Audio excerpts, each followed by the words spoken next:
Hola, buenas tardes. Ay, me asustó. Buenas tardes. Voy a estar hablando en español despacio para que la traducción pueda ir bien y los slides están en inglés. So I'm going to be speaking in Spanish, but please read the slides and hopefully I'm going to speak slow enough so the captions are going to keep my explanations going. Entonces, ese es el trabajo que hice como parte de mi doctorado. Se titula La diferencia de edad y no la escasez de alimentos ni las interacciones entre hermanos como causal de la reducción de nidada en el guacamayo escarlata en el sureste de Perú. Mi especie de estudio, el guacamayo escarlata, es una especie grande que tiene una distribución muy amplia, que va desde el sureste de México hasta el sur de Perú y Bolivia. En Centroamérica no les está yendo muy bien, hay menos de 5.000 individuos, y en Sudamérica todavía es considerada común, pero las poblaciones están declinando rápido, y en realidad a lo largo de su rango se considera que están declinando. Está listada en el apéndice 1 de la Convención de CITES y todavía se considera como preocupación menor en el IUCN. Esta es mi zona de estudio en el sureste de Perú. La zona se llama Tambopata, es considerada selva baja, bosque tropical de tierras bajas, se le dice. El estudio se realizó en la Reserva Nacional Tambopata, en una zona que colinda con el bosque, con el Parque Nacional Baguaja-Sonene. La zona es grande, 1.3 millones de hectáreas, y tiene una alta diversidad y una alta abundancia de cetáceos. Aquí algunos parámetros reproductivos de la especie. En Tambopata, el guacamayo escarlata pone de 1 a 5 huevos, en promedio 2.5 por nido, y los polluelos nacen, no todos nacen a la vez, nacen de forma sincrónica y esto genera que haya una jerarquía en el tamaño de los pichones dentro del grupo. Presenta reducción de nidada por muerte por inanición y vuelan de 1 a 2 pichones por nido. Entonces ponen de 1 a 5 huevos, nacen de 1 a 4 y solo vuelan 1 o 2. La reducción de nidada está relacionada al orden de eclosión, al orden en el que nacen los pichones. 24% de los pichones que nacen mueren por inanición, y esto es lo que pasa. Los primeros pichones nunca mueren de inanición, los segundos, 27% de los segundos, y casi todos los terceros y cuartos mueren por inanición. Aquí lo interesante es que los segundos pichones no todos mueren por inanición. La inanición es la principal causa de muerte de los polluelos en Tambopata. 45% de las muertes se asignan a inanición.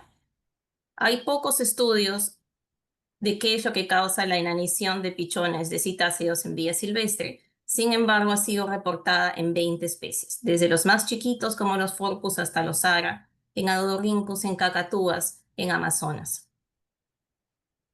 En la cacatúa negra, más del 95% de la muerte de polluelos se atribuye a inanición, en el Crimson Rosella 42% y en nuestra especie 45%. Las similitudes entre estos estudios, esas son las tres especies en las que encontré estudios de muerte de pichones por inanición. Algunas similitudes es que solamente ocurre en nidadas múltiples. Cuando hay solo un pichón, este nunca muere por inanición.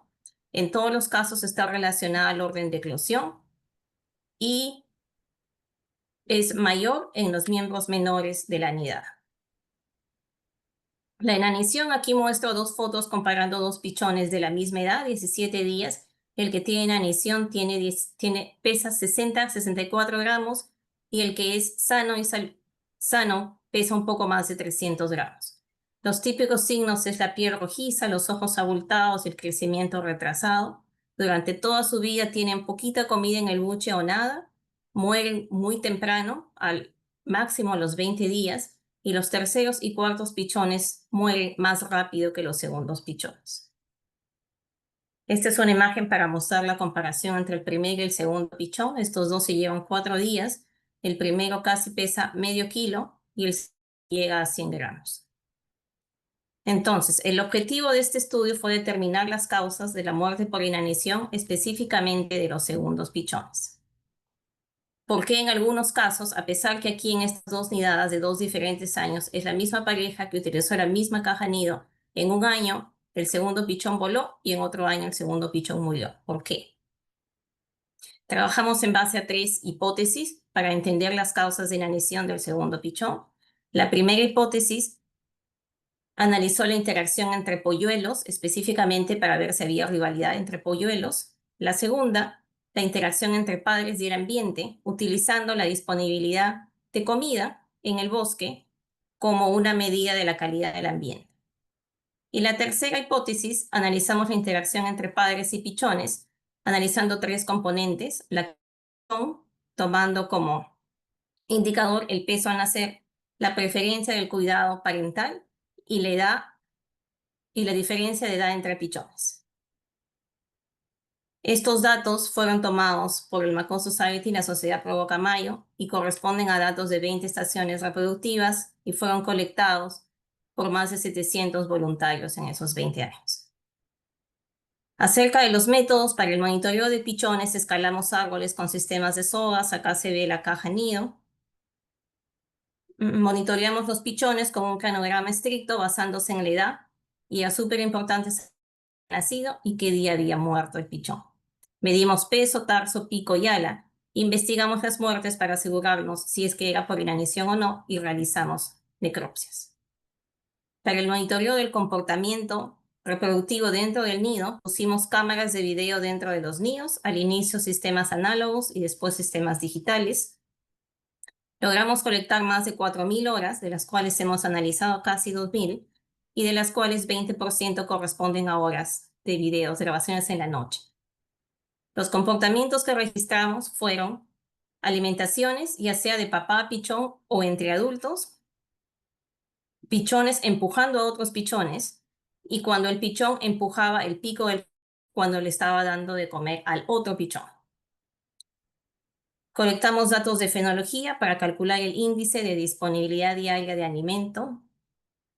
Para esto utilizamos plotes de fenología en los cuales colectamos en un radio de 5 kilómetros en 4 hábitats distintos, 5 parcelas por hábitat, durante 8 temporadas reproductivas.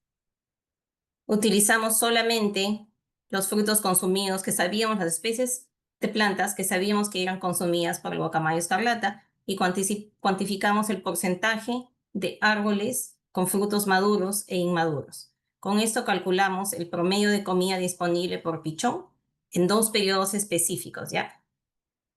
7 días antes y 7 días después de que eclosionó el pichón y en los primeros 15 días después de que nació el pichón. Ahora vamos con los resultados. Acerca de la interacción entre los polluelos para ver si es que había rivalidad entre hermanos, solamente encontré 47 veces, solamente vi 47 veces un pichón empujando al hermano en más de 900 horas analizadas. En realidad esta parte era bien aburrida porque los pichones son ciegos, no se mueven mucho, si se mueven no saben a dónde van, entonces no encontré nada ahí. Solamente encontré 5 veces en las que un pichón empujó al adulto cuando le estaba dando de comer al hermano en más de 2.000 horas, en más de 2.000 eventos de alimentación. Entonces puedo decir con confianza que no encontré evidencia que la inanición está relacionada con interacciones entre polluelos.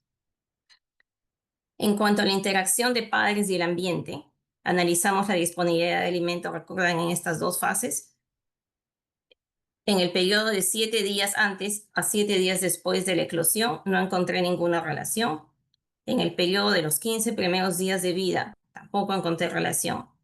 Y aquí analicé un periodo más, en el periodo de inanición, que va de 0 a 36 días, que es el periodo de vida en el que mueren la gran mayoría de pichones por inanición, y tampoco encontré nada. Entonces no encontré evidencia de que la disponibilidad de alimento en el bosque influye a la inanición del segundo pichón. Ahora, en el análisis de la interacción y polluelos, en la calidad del pichón al nacer, recuerdan que usamos el peso al nacer. Comparé el peso de los pichones, de los segundos pichones que murieron por inanición con el peso de los segundos pichones que volaron. Y tampoco encontré evidencia.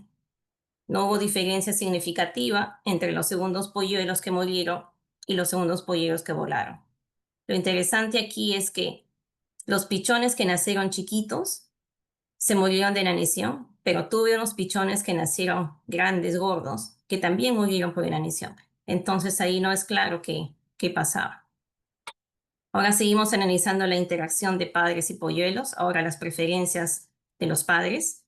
Aquí tengo los 15 primeros días de vida, aquí estoy trabajando con índices de alimentación, cuánto alimentan al segundo pichón en relación al primer pichón. Y acá tengo el segundo pichón que voló con el segundo pichón que no voló, que murió por inanición. Y vemos que el segundo pichón que murió de inanición fue alimentado menos. Y aquí también tengo en el periodo de inanición, en los 36 primeros días de vida, y pasa lo mismo, ¿no? El pichón que voló se le alimentó más y algunas veces parecido al primer pichón. Entonces, sí encontré evidencia de que el cuidado parental influye en la inanición. Los segundos pichones que murieron, estos, fueron alimentados menos que los segundos pichones que volaron. Y ahora analizamos la diferencia, los resultados del análisis entre pichones. Descubrí que la diferencia de edad entre pichones influye en realidad la muerte por inanición de este segundo pichón. Entonces, comparo los pichones, los segundos que murieron de inanición, con los que no murieron, y veo, hoy me perdí, en esta tabla, que los segundos que murieron por inanición nacieron en promedio 4 días después que sus hermanos primeros pichones. Y cuando estos segundos pichones volaron, nacieron solamente 2 o 3 días después. Es más, la probabilidad, está difícil de traducir, la probabilidad de muerte por inanición del segundo pichón se incrementa significativamente en relación a la diferencia de edad entre el primero y el segundo pichón. Pero recuerden que no todos los segundos pichones morirían por inanición, ¿no? Entonces, aquí en este cuadro, cuando el segundo pichón es 2 días, de 0 a 2 días menor, la probabilidad de que muera es baja y va aumentando, ¿no? Tanto así que cuando es 5 días, nace 5 días después que el primero, es casi súper probable, 80% que el pichón muere por inanición. Este segundo pichón muere por inanición. Entonces encontré evidencia de que la diferencia de edad entre pichones influye a la inanición. Y como resumen, la muerte del segundo pichón por inanición no está relacionada a interacciones entre hermanos, a la disponibilidad de alimento en el bosque o al peso al nacer de este segundo pichón, y sí está relacionada a las preferencias de cuidado parental. Los segundos pichones que murieron fueron alimentados menos que los segundos pichones que volaron, y también está relacionada a la diferencia de edad. Los segundos pichones que murieron nacieron después, más días después que los primeros, que los segundos pichones que volaron. Y con eso quiero agradecer a esos 700 voluntarios, a todos nuestros jefes de campo, durante los 20 años que duró la colecta de datos, a las organizaciones que nos dieron financiamiento, hospedaje, y muchas gracias a ustedes. Gracias a mi familia, a mi hija Mandilú y a todos los colegas que apoyaron, ya sea en campo o en el análisis o en el apoyo psicológico durante todo este tiempo para lograr esta publicación. Entonces, si tienen preguntas, por favor, tenemos una publicación en Diversity que explica muy bonito todo esto y es de acceso libre. Entonces, los invito a que la lean. Gracias, Gabriela.